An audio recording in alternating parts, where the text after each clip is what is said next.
Hi hello friends, welcome back to our channel Madhuri ideas. నేను మీ మాధురిని అండి.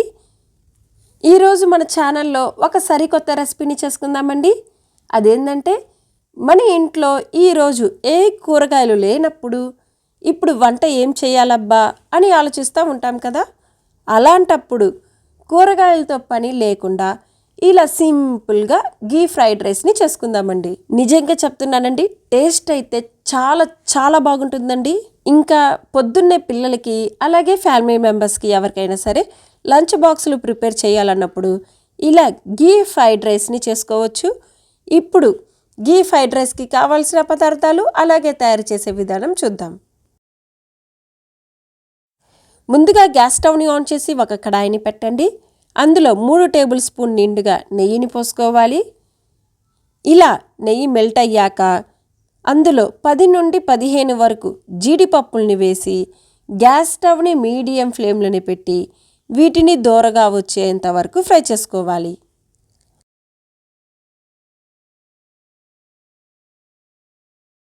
ఇప్పుడు చూడండి, జీడిపప్పులంతా కూడా ఇలా మంచిగా ఫ్రై అయిపోయింది కదా. ఇప్పుడు వీటిని ఒక ప్లేట్లోనికి తీసుకుందాం. మళ్ళీ అదే కడాయిలోనే నెయ్యి కొంచెంగా ఉంది కదండి, ఆ నెయ్యిలోనే సన్నగా బారుగా కట్ చేసుకున్న ఒక ఉల్లిపాయని వేసుకొని వీటిని కూడా లైట్ గోల్డెన్ బ్రౌన్ కలర్ వచ్చేంత వరకు ఫ్రై చేసుకోవాలి.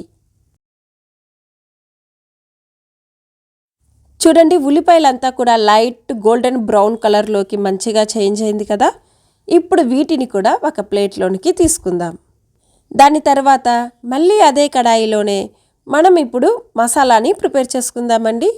మసాలా ప్రిపేర్ చేయడానికి ఈ నెయ్యి అనేది సరిపోతుంది.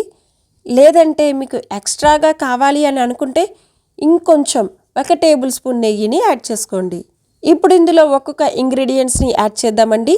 ముందుగా 2 బిర్యానీ ఆకులు, 1 ఇంచ్ దాల్చిన చెక్కని తీసుకొని ఇలా చిన్న చిన్న ముక్కలుగా కట్ చేసి వేసుకోవాలి. 1 అనాస పువ్వు, 4 లవంగాలు, 2 యాలకులని తీసుకొని ఇలా దంచుకొని వేసుకోవాలి. 2 పచ్చిమిర్చిని తీసుకొని మధ్యలో సగభాగానికి కట్ చేసి వేసుకోవాలి. ఇప్పుడు వీటన్నిటిని 1 నిమిషం వరకు ఫ్రై చేసుకుందాం. చూడండి, మనం చేసే ఈ ప్రాసెస్ అంతా కూడా గ్యాస్ స్టవ్ని మీడియం ఫ్లేమ్లోనే పెట్టి మాత్రమే చేసుకోవాలి. అలా మసాలా దినుసులు ఫ్రై అయిన తర్వాత ఇప్పుడు అందులో పెద్ద సైజులో ఉన్న 1 ఉల్లిపాయని తీసుకొని ఇలా సన్నగా బారుగా కట్ చేసి వేసుకోవాలి. అలాగే 1 టేబుల్ స్పూన్ నిండుగా అల్లం వెల్లుల్లి పేస్ట్ని వేసుకోవాలి. 2 రెబ్బల కరివేపాకుని వేసి వీటిని దోరగా వచ్చేంత వరకు ఫ్రై చేసుకోవాలి.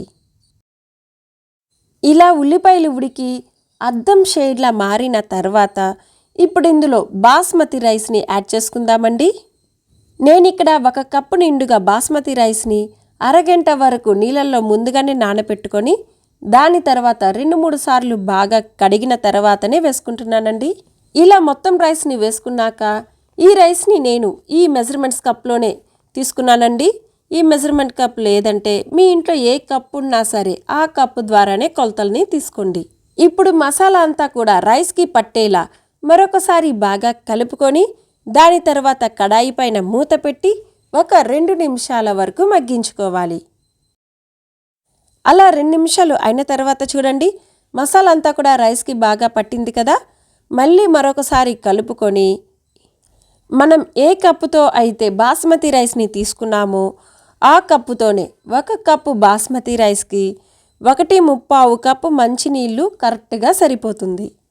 ఆల్రెడీగా అరగంట వరకు నానిన బియ్యం కాబట్టి ఈ మెజర్మెంట్స్తోనే నీళ్ళు అనేది తీసుకోండి. అలాగే బాస్మతి రైస్ లేకపోయినా సరే మామూలుగా అన్నం వండుకునే రైస్ ఉంటుంది కదా, దాంతోనైనా చూసుకోవచ్చు. ఆ రైస్ మాత్రాన 1 కప్పు బియ్యానికి 2 కప్పుల నీళ్ళు అనేది కరెక్ట్గా సరిపోతుంది. ఇప్పుడు ఇందులో రుచికి తగినంత సాల్ట్ని యాడ్ చేసుకోవాలి. నేను ఇక్కడ 1 టీ స్పూన్ సాల్ట్ని వేసుకుంటున్నానండి. ఇప్పుడు వీటిని మరొకసారి బాగా కలుపుకొని కడాయి పైన మూత పెట్టి ఈ రైస్ని ఉడికించుకోవాలి. గ్యాస్ స్టవ్ని మీడియం ఫ్లేమ్లోనే పెట్టి చేసుకున్నట్లయితే నాకు ఇక్కడ 20 నిమిషాల వరకు సమయం పట్టిందండి. అలా 20 నిమిషాలు అయిన తర్వాత చూడండి, మనకు రైస్ అనేది కరెక్ట్గా పర్ఫెక్ట్గా రెడీ అయిపోయింది. ఇలా ఈ స్టేజ్లో ఉన్నప్పుడు గ్యాస్ స్టవ్ని లో ఫ్లేమ్లోకి టర్న్ చేసి లాస్ట్ అండ్ ఫైనల్గా 1 టేబుల్ స్పూన్ నిండుగా నెయ్యిని వేసుకుందాం. అలాగే సన్నగా చిన్న చిన్నవిగా కట్ చేసుకున్న కొత్తిమీర, ముందుగా ఫ్రై చేసుకున్న ఉల్లిపాయలు, అలాగే జీడిపప్పుని వేసుకుందాం.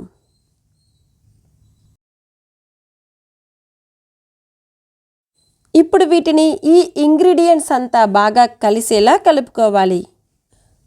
అలా రైస్ అంతా బాగా కలుపుకున్నాక ఈ స్టేజ్లో ఉన్నప్పుడు గ్యాస్ స్టవ్ని ఆఫ్ చేసేయండి. ఈ రైస్కి సైడ్ డిష్గా రైతాతో కలుపుకొని తిన్నా కూడా చాలా బాగుంటుంది. అలాగే విడిగా తిన్నా కూడా సూపర్ టేస్టీగా ఉంటుంది. చూసారు కదా, ఈ రెసిపీ చేయడం చాలా సులభం కదా. అయితే మీరు కూడా మీ ఇంట్లో ట్రై చేసి మీకు ఎలా వచ్చిందో కామెంట్ సెక్షన్లో తెలియచేయండి. ఇలా కలుపుకున్న రైస్ని ఒక సర్వింగ్ ప్లేట్లోనికి తీసుకొని వేడివేడిగా తిన్నట్లయితే చాలా టేస్టీగా సూపర్గా ఉంటుంది. ఈ రెసిపీ మీకు నచ్చితే లైక్ చేయండి, షేర్ చేయండి, సబ్స్క్రైబ్ చేయండి. Bye bye.